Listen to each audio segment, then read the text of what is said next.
All right, this is going to be in-game BR tips and strategies for winning games. So all the tips in this are going to be when you're actually playing a BR game, how to win. The next video to follow will be how to draft your BR team. So drafting a team and playing the game are two different things. In these clips, I go over how to tunnel pitches and how to reverse tunnel pitches. I go over your approach at the plate and just how to win the game in general. You're going to find the game mode frustrating, and it's not my favorite game mode by any means at all, but you're just going to have to fight through to get some wins if you want to get some good cards.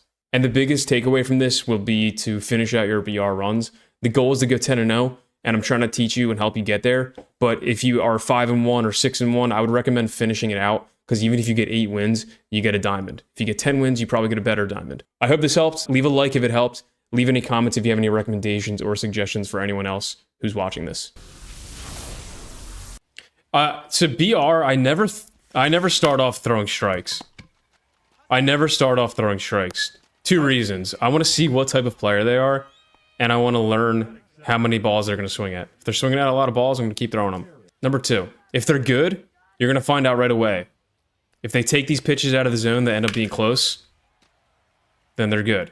If they end up hitting them pretty solid, then they're good. If you leave pitches in the zone and they smack them, then they're pretty good. So I don't want to get beat on the first pitch of a game with a home run. Even if I put it in a good spot in the zone, I want to start throwing balls immediately. Right? So far, this guy has not taken 1 pitch. Keep throwing balls until he does. All right, so those are the 2 reasons. Just don't want to get got. Still hasn't taken a pitch. We've thrown a couple pitches in the zone for strikes, and he's still, but, you know, we don't have to, so he's still swinging at these balls out of the zone. All right, that's the first one he laid off of. It took him 7 pitches into the game. He's in a 1-2 count with 2 outs to take a pitch. And it wasn't really close, so it was kind of easy to take. And a lot of times they're geared up for the fastball, so you've noticed I haven't thrown a single fastball yet. And he's swinging early on the changeup. So that's just kind of the idea. Just kind of bait them into seeing how eager they are. So test their eagerness level in the game. All right, now first idea, it's lefty-lefty. He's going to go up and in a lot with the lefties. But I'd recommend taking a lot of pitches. Get the pitcher tired, you know. The other thing is, like, taking pitches isn't just good to get the pitcher's energy down. It's the same thing. A lot of people who are good at BR will do what I just did in the first inning when I was pitching. They'll test you with balls out of the zone. And we can see here, this guy's filling up the zone with strikes. So he's hitting the corners. He's being strategic, though. He's not just throwing it right down the middle. He's hitting fastballs on the corner, sliders up and in to get me to jam. And the second pitch of that last at-bat, it was low in the zone. That was a ground ball pitch. Or it was out of the zone, but it was low. All right. He's going to test me up and in until I can hit that ball. All right. So until I have good timing on that, and that time I was early, until he sees that I can get that, he's going to keep throwing it as much as possible. And even if I do get it, he's probably going to keep throwing it. All right, he's going to come back to it. All right, that one would have been nice if we kept that fair. All right, now with the runner on first, he's going to test me down. So I'm really trying to protect the lower part of the plate and not hit into a ground ball, right? Deciphering pitches. That's a good pitch. I'm going to try to decipher pitches down in the zone. Now that there's 2 outs, doesn't matter about the double play. He's going to pitch for a strikeout here. All right. What you got?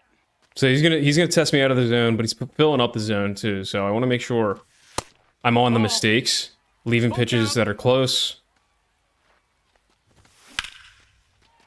I just missed that one.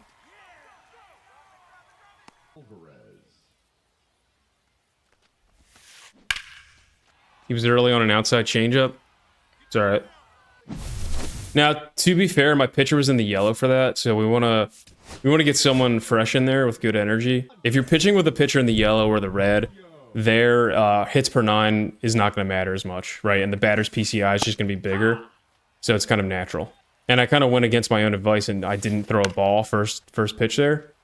I kind of wanted to see if he would hit that on the ground early to the second baseman, because that happens a lot. A lot of people know about tunneling, where, let's say I throw a fastball down here in the corner, right? And then tunneling just means I'm going to throw a pitch that mimics that same pitch, but then dives out of the zone. So a slider right there is a great example. And another like example of a tunnel pitch would be a sinker here. So all three of those pitches started out looking like a fastball, shooting directly for that low and outside corner. Next inning, I'll show you what I mean by reverse tunneling. So reverse tunneling, think of it the opposite way. Throwing a slider down and into a lefty, or throwing a changeup below the zone, trying to get them to fish, and then hitting them with a fastball in the zone, either catching them looking or late on the ball. All right.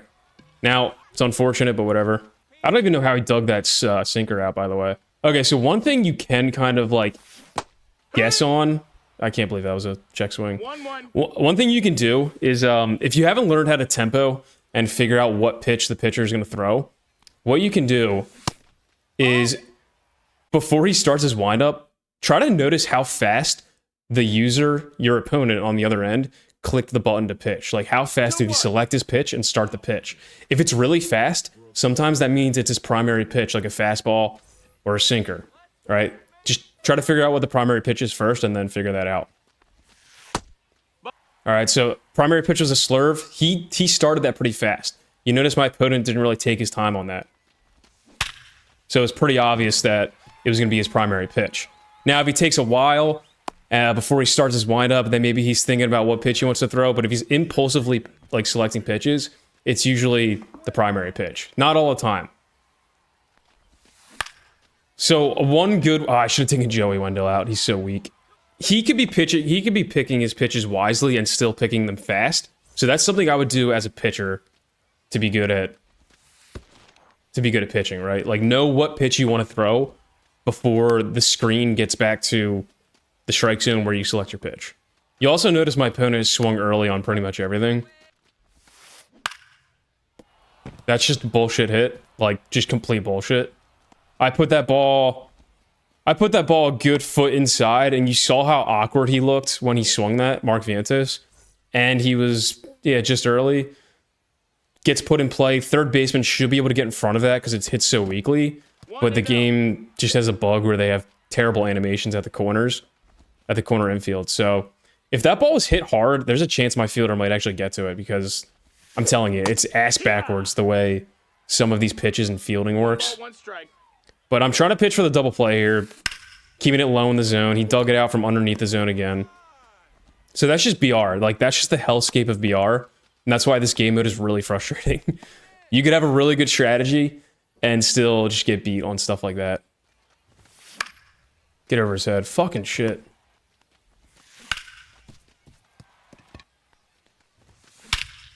There we go.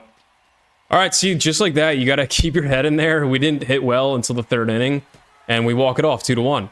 So it actually goes to show how much pitching matters in BR. Like, as much as a hell game mode this is, you can win games like this 2-1. All right, you're going to have the games where you win 8-0, 10-6, 10-8, and you're hitting the crap out of the ball because it's all-star.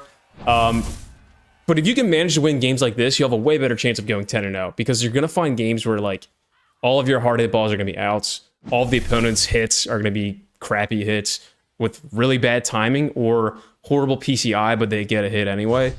So you just got to stick in there, try to pitch through it. Like, don't just spaz out and throw impulse pitches. That's the worst thing you can do. Try to, like, think about what you're doing when you're pitching, and you'll frustrate your opponent. Hopefully hold them to 1 run. Joey Wendell, Tatis. That's a nice substitution right there. I think that's a good sub. I don't know, man. The Braves are healthy again. Fuck, that's a good swing. I didn't get that low enough, man. God, I've been throwing balls all game to this guy, and he's... Dog, come on, it's out of the zone. Robert Suarez's windup's way too quick for me. Get him! Oh! Oh, what a way to end the game. We were in trouble. We were in trouble until that happened. In his defense, the base runner should automatically go back. Like, they froze him, but he should go back on that. Come on.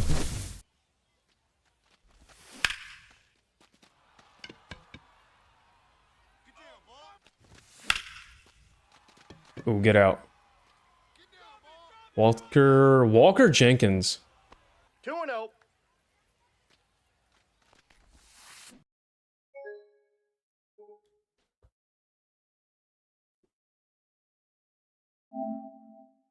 Okay. Anyway, just so I can finish the tip part of this. Everything I did earlier, obviously that helps in BR. It can only help so much. So try to stick out for 10 games. Play 3 or 4 games at a time. You don't have to go 10-0 all in one run. But I hope that helped. I hope the tips helped. I'll fire up another BR, but it can only go so far sometimes in a video.